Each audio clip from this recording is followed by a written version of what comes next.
Hello everyone, this is John Mark Johnson Jr. again, host of Relationship and Truth, and right now I am just giving everyone an update on where I am on the Logos material. I'm still planning on doing the course at least online. As far as in-person, still not sure. Last I checked, we had about 4 people signed up for doing an in-person class, which I would prefer. I very much so like to actually have people in front of me talking and asking questions. Just makes for a better overall learning experience for everyone involved. I really love having live students there to ask questions, because everyone is going to have questions. Even if you're watching this online, when it happens, you will have questions. And having someone who's there asking the questions in your place is always a good thing. And a lot of students are a little scared to ask questions. But it really does help people out. The more questions that get asked, as long as they're sincere questions, it doesn't necessarily have to be a great question, whatever that is, but as long as it's a sincere question, it will wind up benefiting people. And so I really, really, really hope that we get to do a live version of the class. Like I said, still need a few more people if that's going to be the case, though. So if you or anyone you know is in the Magic Valley area and looking to learn some of the basics of Biblical Greek, please send them my way. Okay, they can contact me online at greek2teach@gmail.com. Sign up for the class that way just by letting me know that they'd like to participate and that they can come to Valley Christian Center in Hazleton, Idaho on Sunday evenings. We'll be starting, if we do the live class, on February 25th, and we'll be going for 10 to 12 Sundays from there, just depending on schedules and those kinds of things. So I'd really, really, really, really appreciate it if you guys would send that around to other people so that we could do a live version. Nonetheless, even if we don't do a live version, I still will have materials that I'll do. I'll still do lessons online, those kinds of things. It just won't be as interactive. You won't get the benefit of seeing how other people process this, asking questions, those kinds of things. But we'll still try to do our best to make it work. So, as far as the update is concerned, which is the reason why I did this video, I wanted to let you guys know that there have been a couple of changes to how I was going to do things. Initially, I said that we were going to do about 240 words from the Greek New Testament. I have changed that to 270, and the reason why I wanted to do that is because I wanted to make sure that we were able to get through at least 75% of the Greek New Testament text, and that's how many words it required. And I did pretty much the most common words and just kind of went down the list from there. So the way that it winds up is that we're going to learn 81 nouns, which isn't too bad. We're going to learn 87 verbs, so a few more verbs than nouns. 40 different adjectives. That's a good round number. 16 different adverbs. Adverbs don't really show up in Greek super often, but when they do show up, it is important to know how they work and what they're there for and the meaning behind them and those kinds of things. So you can't really bypass them either. So we will have to learn some of the adverbs. Yeah, I think I went too far. Yeah, no, that was still adverbs. And then we're also going to learn the major conjunctions. And there's not too many major conjunctions, fortunately. We're only going to have to learn 7 for learning the basics, so that'll actually be pretty straightforward. And prepositions, there are a lot of prepositions to go through. So we're going to learn 14 different prepositions. There's more than that we could talk about, but that'll get us through a good amount of the text at least. So 14 different prepositions. Pronouns, we're not going to spend a whole lot of time on pronouns. We're going to do 7 of them. And that'll get us through everything that we need to for a basics class. So not too worried there. Particles, on the other hand, we're going to do quite a bit with particles. We're going to learn 17 different particles, in fact. And again, they're one of those parts of the Greek language that, while they might not necessarily be where a ton of core meaning is, there's still enough that you're going to want to know it, easily speaking. And then, of course, we're going to learn the definite article as well. And there's only one definite article in Greek. And technically, it actually isn't a definite article. It's actually a relative deterministic pronoun, but we call it the definite article. But anyways, that's getting into lots of other things we don't need to. But anyways, the major change is that I opted for 270 words instead of 240. It won't really change how many words you learn a week by that much, because it's going to be spaced out over several weeks, so it's not going to be a huge difference that way. But it guarantees that you'll at least be able to recognize 75% of the words that are on a given page, which will be, pretty helpful. Excuse me for a second here. Sorry about that. And then along with that, another thing that I wanted to let you guys know is that I am going to be doing a version of my own notes and assignments and those kinds of things. And I've talked about that a little bit before, but I just wanted to kind of tell you what at least the name of it was going to be. It's going to be the Logos Cypher, and I've done this for other Greek courses that I've done. I've made a cipher for it and given it to the students. And what it is it's basically my lecture notes in fill-in-the-blank format, because a lot of students, they struggle to keep up with me while I'm teaching. They're trying to write out every little detail and trying to get everything. And of course, not everything that I say is going to be all that relevant. So I go through and I make my own version of the lecture notes, and I do it as a fill-in-the-blank format so that they don't have to spend so much time writing. Fill in the main details, make sure that you're active, engaged, you're learning something, but you don't have to frantically run through trying to figure out what's important and what isn't, those kinds of things. So the cipher will have basically my lecture notes in it in fill-in-the-blank form. It will also have the assignments in there. It will have the vocabulary lists, all that kind of thing. This is going to be the primary auxiliary source behind all that kind of stuff, and it will probably include a lexicon as well, a basic lexicon for those 270 words. And the only reason why I'm considering doing that is just because I don't like a lot of the standard definitions that Mounts gives in his material. And not to say that Mounts' stuff is bad, it's not. If somebody learns from Mounts' material just as is, they'll still have a really good, solid understanding of how the basics of Greek work. That's what Mounts' stuff is developed for. But this class has kind of an emphasis on avoiding certain pitfalls. And Mounts' material isn't really designed for that so much. His emphasis is just on learning the language. My emphasis is on getting you into the Greek New Testament. And so some of the language stuff that he goes into in a great amount of detail in his material, a lot of the morphology and stuff, we're not going to spend as much time on.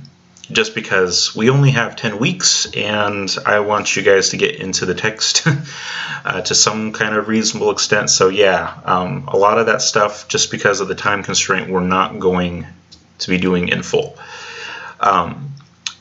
But since we are getting into the text in greater detail, hopefully, and getting into it a lot faster, I want you guys to be aware of a lot of the major pitfalls real close, and not real close, but much sooner. And because of that, I want you guys to have the benefit of a little bit expanded lexicography, not by a ton, but a little bit more expanded than what Mounts gives, and also stuff that helps account for certain details, especially as far as apologetics are concerned. That is, giving a reason for the faith to people who are outside of it. I want this to be something that can be used in witnessing encounters. You know a little bit about the Greek New Testament, and so you can speak to those issues. You can have, a knowledgeable conversation with a Muslim or with a Mormon or with an atheist about these kinds of things, and able to give them good, solid information. And so when they use, the common interpretations of a lot of the words, you'll have a little bit better idea of what's going on as a whole, and be able to answer a lot of those questions in a little bit more detail.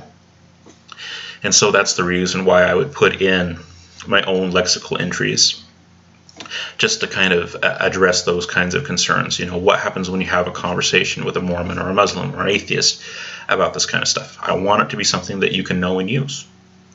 I think that's very useful, and one of the greatest uses of this course. Yes, I want you guys to get into the text, but I also want it to be useful in taking the faith to people who do not yet know it. Okay. This isn't just so that we can sit around and say, wow, I learned something about the Greek New Testament today. Oh, goody. I want you guys to be all the more equipped for taking the gospel to the ends of the earth. Okay, that is the Great Commission. And I want you guys to fulfill the Great Commission. Go therefore into all the world and preach the good news to all creation. I want you guys to be able to do that. So that's why I'm going to do what I'm going to do. I'm thinking about having my own lexicon. Like I said, expanded the words a little bit so you just have that much more of the text you could deal with. I promise that will be the only expansion that way. Okay, it will not be above 270 words. If you want to study more than that, that's fine. That's on you, but I'm not going to require any more of that. We'll leave it there. And then, like I said, I'm also going to put in the Cypher here. I'm going to do all that stuff myself, so that when you're listening to the lectures, if we do it online, or if we can actually get a class together so that you won't have to sit there frantically taking notes while trying to get stuff from me, you'll be able to do it that way. That's what I'm hoping for. All right, so that is the basic. Oh, actually, I did want to change one more thing. Sorry about that. I also wanted to introduce the main textbooks. Aside from the Cypher here, that I'm going to make for everyone, and I will have an online version of it available to you folks. For the online version, I'm not sure if I want to do it as a single unit or as separate lesson plans that get attached with each video. Separate ones with each video would actually probably be better for the lesson experience. I can worry about that later. But I did want to let you know about the actual textbooks that we will be using. This is the first one.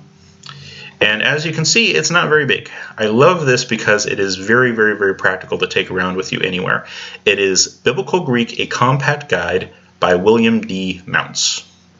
This one you can get on most websites that carry church resources, like CBD, that is Christian Book Distributors, christianbook.com. You can get it from them. You can also get it on Amazon. Most places like that will carry this. Now, you're not going to find it in a typical bookstore. You almost always have to get it online. But it is still very commonly available because it's by a well-known author, William D. Mounts, and it has the backing of Zondervan book publishers behind it. And it's also something that's referenced in a lot of college materials as well. And so it is a solid little book that has a lot of great resources for us. It's not a complete beginnings grammar. There are basic Greek grammars out there that Mounts makes and other folks make. But for our purposes, we're going to do things in very much so abbreviated form, so we don't need really a full one. And so I don't really see the point in asking people to pay for a full one if you don't need it. If you want to get a fuller one, that's up to you. But this is the one that I'm recommending for this class, and this is what I'm going to design the class around. So when I have reading assignments and stuff in the Cypher, it is going to be from this book. Okay, and this book has three basic parts. The first part is basically how the Greek language works in basic form. And let me see if I can kind of give you a bit of an idea of that. So this part of the text right here is the basics of how Greek works. Okay, most of our time is going to be spent here. And then the next section is morphology.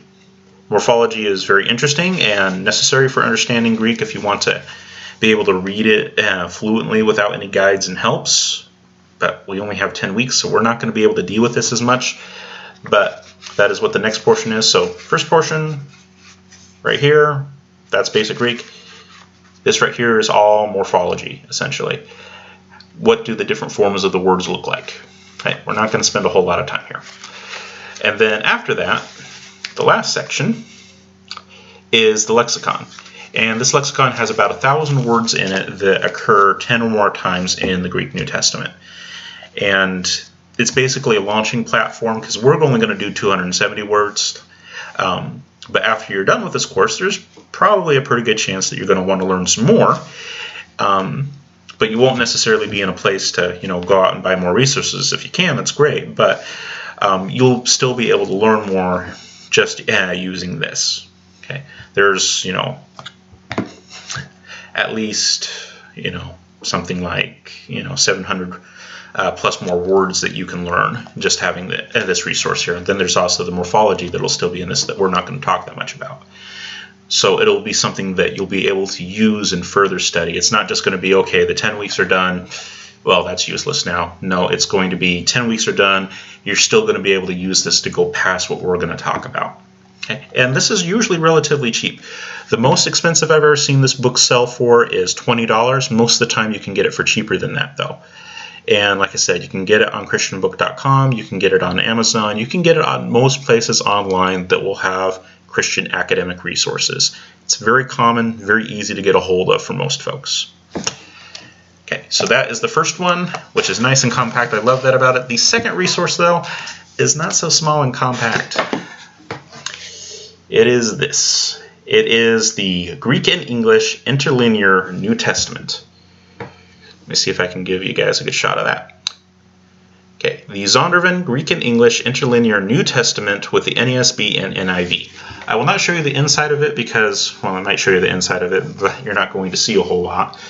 It's very small print, unfortunately, so bear that in mind. It's about a size 6 font. So for those of you who are of waning eyesight, I suggest that you get, magnifying glass, reader glasses, one of those little magnifying sheets that you put on the page itself, something like that.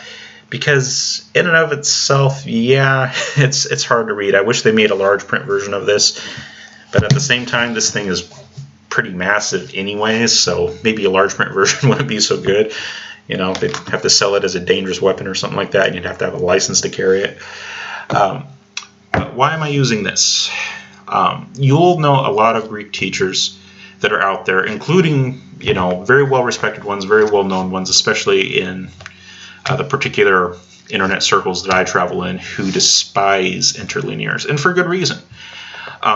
As one of my favorite commentators like to say, that if you know enough to make an interlinear useful, you probably don't really need it. And if you don't really know enough to make it useful, then it's probably just going to be more dangerous than not. And that's actually a pretty fair assessment. So why am I going to use it? It's because we only have 10 weeks and I want you guys to be able to get into the text. And the easiest way to do that is through this kind of a resource. This is not a typical interlinear. This is not just, okay, here's the Greek text, here's an English translation that goes along with it that kind of goes back and forth between the two. This one is fully parsed, which means that every single word has notation below it that tells you how this is functioning in the sentence. You'll know what case it is in, what the mood is, what the tense is, so on and so forth. It's all listed out there for you to use, and it also has a lexicon in the back that it's number coded to. Every single word in the text is number coded to the lexicon in the back, so you can always look stuff up and find it. It's a fantastic resource that way. This is basically Greek for the non-Greek speaking person. It is the Greek New Testament for people who don't really have the time to really thoroughly learn the language, which is what this course is designed for. So it really does satisfy what we're trying to do here.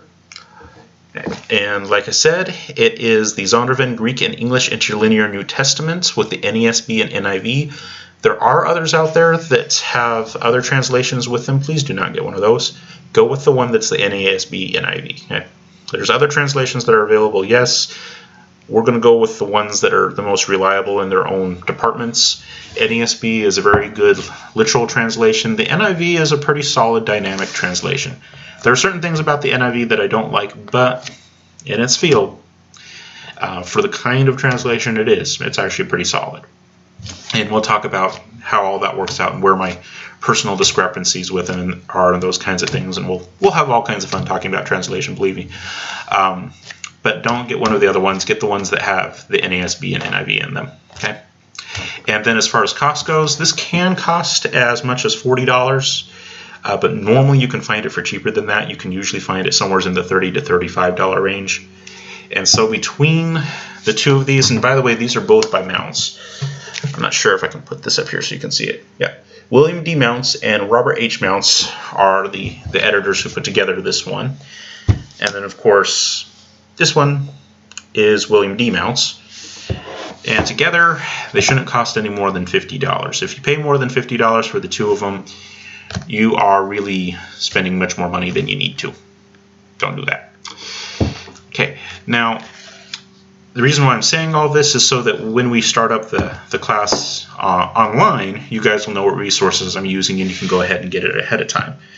If you're going to actually participate in the live version of the class, there will be an option, instead of getting the books on your own, you can, if you want, send me the money in person, preferably.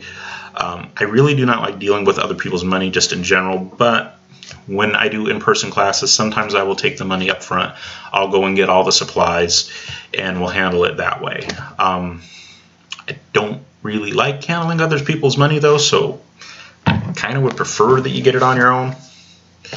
But I also understand that some people just have a hard time finding things, and they're, paranoid about perhaps getting the wrong thing. And I understand that. It happens. And so I will offer to buy it for you if that's the way that you want to do it. But I would prefer that you give me the money in person. We can talk in person about it, those kinds of things, and what you're going to get out of this. If you want to do it that way, it's fine. Okay, I will do it that way, but at the same time, there's nothing that keeps you from going online on Amazon or whatever and, adding it to your cart, buying it, and getting it shipped to your house, and you'll be ready to go. Nothing whatsoever wrong with that as far as I'm concerned. And for those of you who do not know me, who will not be able to speak with me in person, please do not send me any of your money. Okay, this is, what I'm talking about there is just for the live class, if we're able to get enough people for it. As far as this existing online, yeah, I don't want your money. Go and buy the resources yourself, use the lessons that I'll put up, and make it work for you. Okay, you don't need me to buy it for you and then reship it out to you if you're off in no man's land. This is something that I'm offering to do for people that I'm going to be meeting in person. They can have me handle all those kinds of things so that when we begin the lessons, it'll be there waiting for them. If you're not going to be a part of the live class, don't worry about it. Easy enough, hopefully. All right, so that is my update for Logos. Thank you very much for listening.